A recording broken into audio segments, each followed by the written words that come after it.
بلاش محمد بلاش محمد، حبسوني على شعر صدري يا ابوس ايديكم.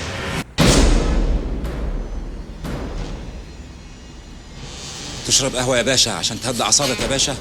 مش عايز قهوة، أنا عايزك تجيب لي الواد اللي بره ده، ليا شوق كده أشرب من دمه. نفسي أسألك سؤال يا باشا، ممكن تديني الشرف ده يا باشا؟ طبعا أديك. اسأل يا محمد. اسأل. ليه يا باشا المتهم ده بالذات حطه في دماغ سعادتك يا باشا؟ بصراحة يا محمد أنا متعقد من الواد ده. متعقد منه؟ بص يا محمد،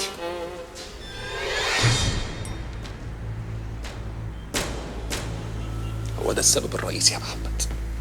ما عنديش ولا شعراية في صدري، أنا أجرودي. أنا إيه؟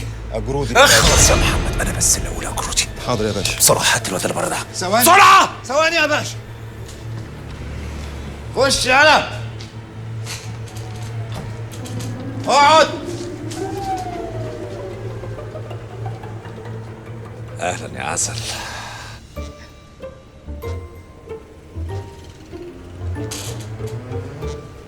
منور.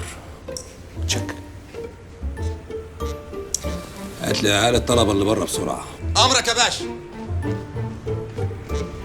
خش انت وهو. طلبة يا باشا.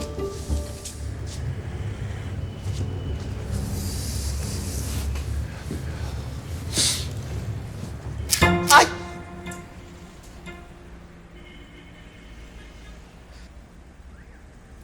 اي يا فندم ارجوك انا بتأذي، سوري يعني. إيه يا حبيبي أنت أهو، مين اللي أذن لكم إنكم تربوا شعر صدركم؟ إيه؟ بلد سايبة يا حبيبي ولا إيه؟ محمد. أمرك يا باشا. العيال دي تتنفخ. نفخوا يا باشا. بسرعة. حاضر يا باشا. قدامي. وانت راجع هات لي مكوة الشعر معاك يا محمد. لا ارجوك يا فندم اتوسل اليك، الا مكوة الشعر. انا ممكن انتف شعر صدري قدام حضرتك شعرايه بس المكوة لا. مش عايزك تجيب سيرة شعر صدرك قدامي. انت بتعمل ايه؟ انت ليه بتمسكني من ايدي اللي بتوجعني؟ ليه؟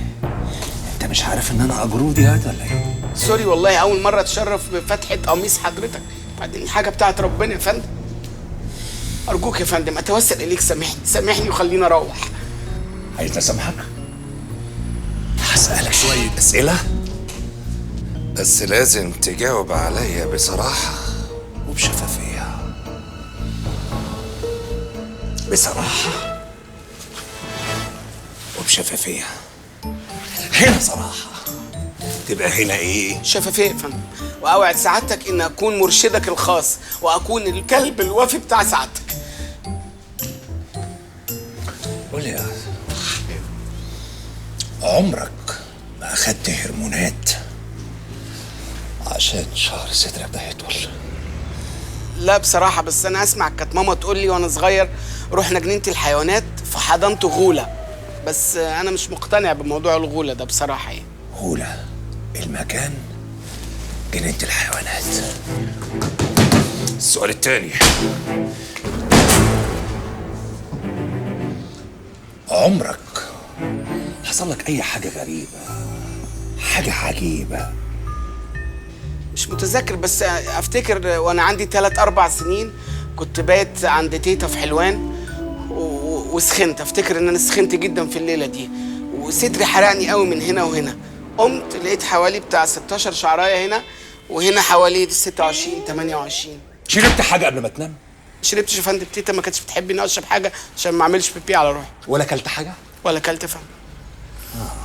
يعني تيتا في حلوان 14 شعراية و12 شعراية. السؤال التالت، لو خيروك من حد عزيز عليك قوي وبين شعر صدرك تختار مين؟ اخص عليك يا فندم، شعر صدري طبعا، ده هو اللي فيه الشغل كله حضرتك. وبتقولها تاني، بتقولها تاني، قلت لك 100 مرة أنا أجرودي يا محمد. بلاش محمد بلاش محمد بلاش محمد، حبسوني على شعر صدري يا ابو سيدي.